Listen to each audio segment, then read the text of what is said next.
నాకు ఈరోజు ఎన్నికల ఫలితాలు చూసిన తర్వాత నాకు ఒక రకంగా చెప్పాలి అంటే ఒక రకమైనటువంటి షాక్. నాకు నేనేం తప్పు చేశాను అని నాకు మొదట అనిపించింది.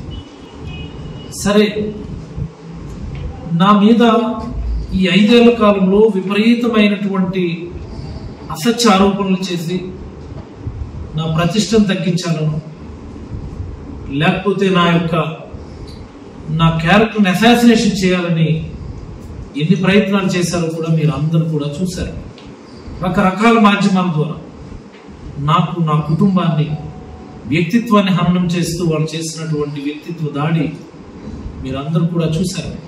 ప్రజల కోసమని అన్నింటినీ కూడా భరించి నేనైతే చాలా చిత్తశుద్ధితో ఎక్కడ ఎవరి దగ్గర ఒక రూపాయి అవినీతి చేయకుండా, లంచం తీసుకోకుండా నేనైతే చిత్తశుద్ధితో పనిచేస్తాను.